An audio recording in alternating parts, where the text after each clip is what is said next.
Hello everybody, welcome to another video where in this episode we're going to be talking about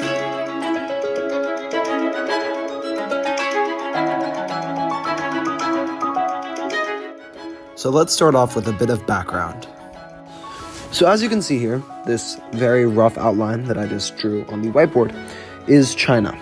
Now, our story starts in 1618, when a group of people who inhabited the north of China, known as the Manchu people, invaded the Ming Dynasty, which currently occupied the south.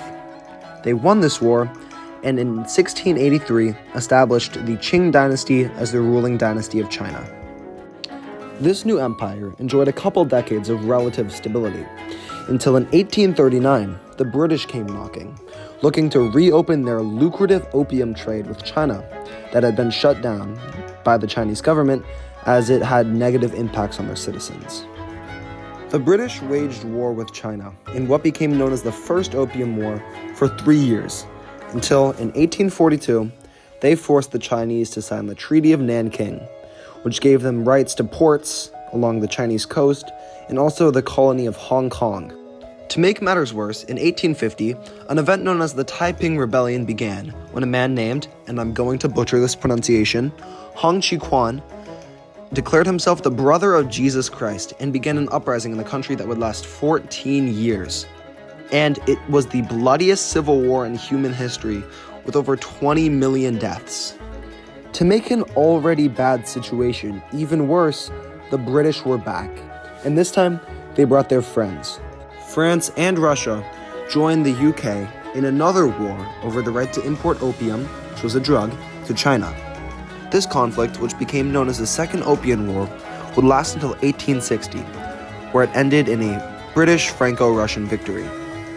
The peace terms saw the expansion of the British colony in Hong Kong, the increase of French influence in the Indochina region, and the ceding of Outer Manchuria to Russia. I'm gonna clear off the stuff that I have on the board right now, because I think a lot of it has passed its relevancy. After the Second Opium War, China would experience a couple years of relative stability before in 1899, the Chinese peasantry became tired of the fact that the government kept surrendering to the West. Thus, that very same year, a conflict known as the Boxer Rebellion began. Thousands of people in China took up arms in what was an anti-foreign, anti-colonial, and anti-Christian uprising. This conflict again attracted the attention of Britain, who again decided to bring their friends. And when I say they brought their friends, I mean Britain, Russia, Japan, France, Germany, the US, Italy, Austria-Hungary, the Netherlands, Belgium, and Spain all intervened in this conflict. This coalition eventually ended the conflict after 2 years of fighting in 1901. However, during the peace treaty at the end of the war, which became known as the Boxer Protocol, this Western coalition demanded tons of money from the Chinese government, which would end up weakening the Qing Dynasty's control over China and would be one of the final nails in their coffin. The instability that had been brewing over the past decades in the Qing Empire would come to a head on October 10, 1911 in the city of Wuhan, when elements of the Qing army began a rebellion that became known as the Wuchang Uprising.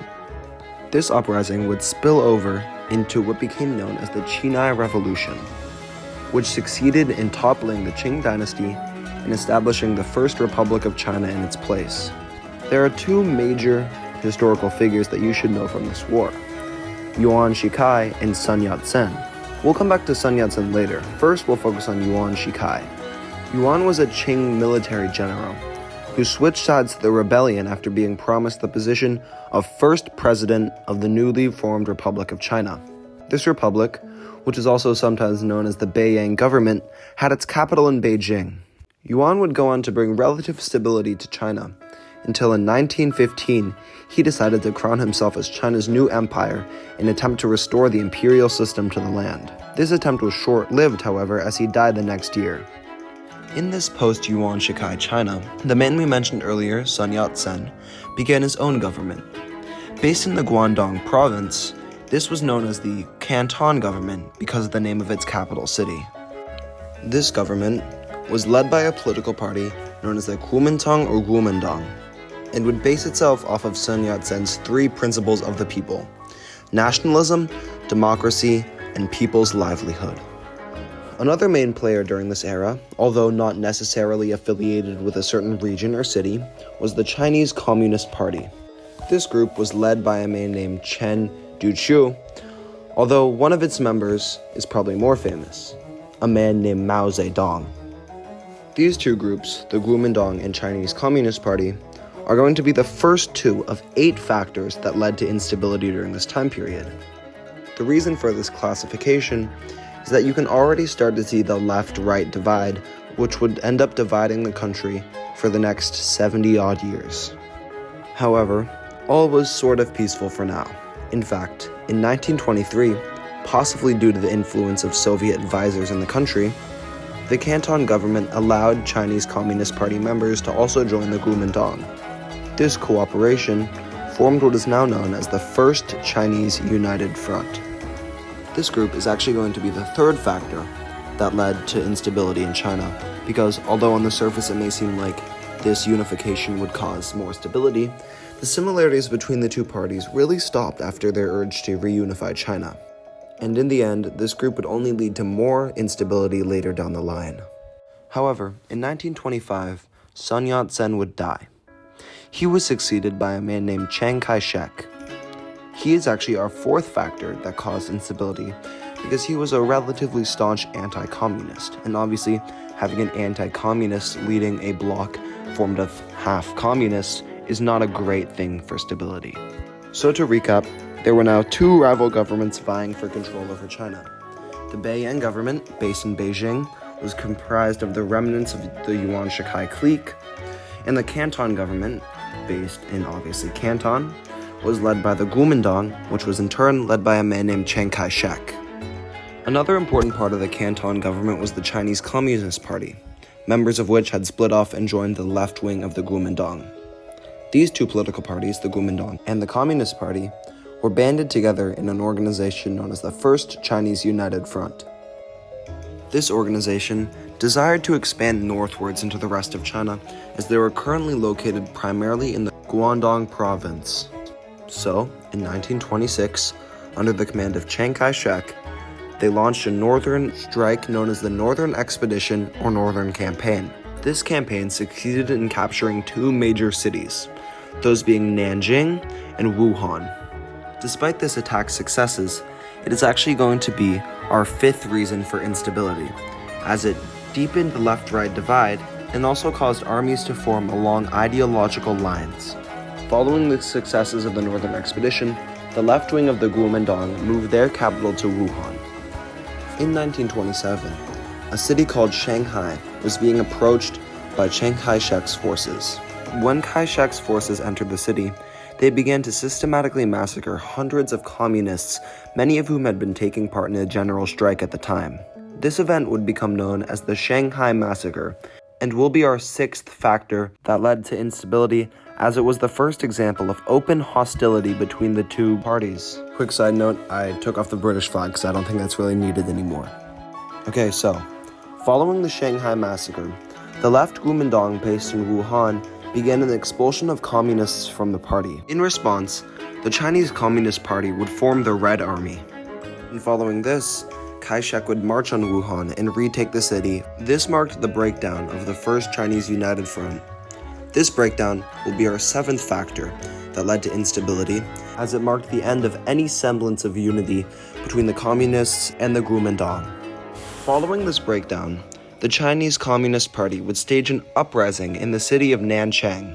This uprising officially marked the beginning of the Chinese Civil War, which is going to be our last factor that led to instability. The reasons for a civil war being a factor that led to instability should be pretty obvious, but if I need to explain it, it's because it was an escalation of open hostility between the left and the right.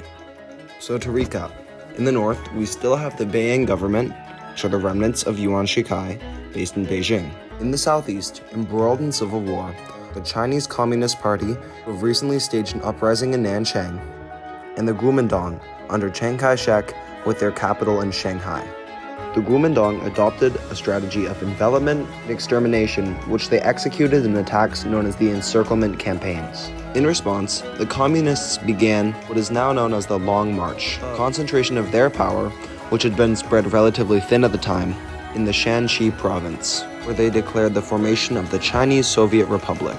The Long March also had the effect of bolstering the popularity of a certain Mao Zedong. This conflict would continue for many years, with no side being able to strike a decisive blow to the other.